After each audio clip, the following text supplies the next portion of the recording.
Grupo de Puebla es un grupo que ha sido liderado por el propio Marco Enrique Gominami, es decir, él ha participado activamente en su creación, ha asesorado a varios de estos expresidentes. Lo segundo es que estamos viendo una derecha intromisión de figuras, digamos, políticas iberoamericanas en torno a cómo funciona nuestra justicia. Consideran que no tenemos jueces imparciales, pero además que los fiscales están ligados directamente al expresidente de derecha, dice la declaración Sebastián Piñera, olvidando, por cierto, la declaración que en el mismo caso de SQM se persigue a uno de los líderes de derecha, como es Pablo Longueira. Raro, por decirlo menos. Pero lo que llama más la atención, y por supuesto lo que genera controversia, es que uno de los firmantes es el actual presidente de Argentina, Alberto Fernández, que hace un cuestionamiento a nuestro sistema judicial. Una controversia que es inaceptable que un actual presidente decida cuestionar el funcionamiento de la justicia chilena en un caso que nada tiene que ver además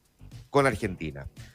Déjeme decirle que uno lo puede entender, no aceptar, pero lo puede entender. ¿Por qué? Porque hay que decir que el presidente argentino tiene la mala costumbre, ¿no?, de creer que se puede derrotar vía secretaría de forma política, eliminando o anulando a la justicia para obtener algún triunfo político.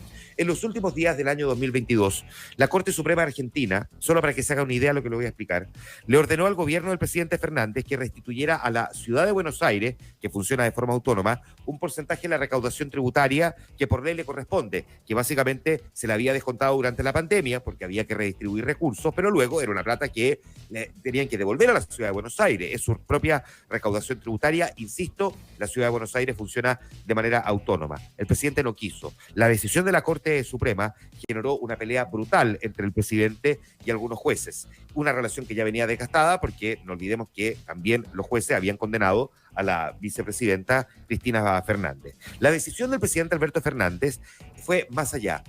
Impulsó un juicio político en contra de 4 integrantes de la Corte Suprema, acusando mal desempeño de sus funciones y manifiesta parcialidad en los fallos. Derechamente los quiere destituir porque no le gustó un fallo. ¿Se imagina? Porque aquí discutimos sobre una frase que pronunció el presidente Gabriel Boric respecto de un caso en particular que generó una controversia con el Poder Judicial. ¿Se imagina que el presidente de la República, cualquiera que estuviera en el poder en Chile, decidiera derechamente iniciar un proceso de destitución de los jueces de la Corte Suprema porque no le gusta un fallo?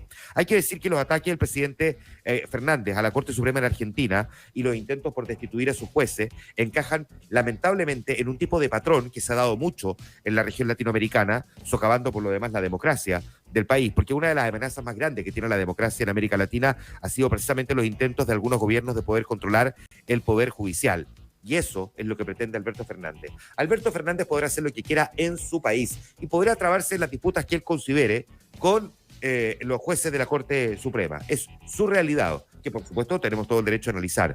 Pero lo que es inaceptable es que él pretenda hacer una especie de parangón, considerando que puede referirse suelto de cuerpo, sin ningún tipo de problemas, a nuestra justicia como una justicia que no es imparcial y que los fiscales son básicamente digitados por Sebastián Piñera. Es inaceptable y por lo tanto habrá que esperar, todavía no ocurre, una reacción de nuestra Cancillería frente a una declaración que es verdad, él lo firma como integrante del Grupo de Puebla, pero no significa que por eso deja de ser presidente de la República Argentina.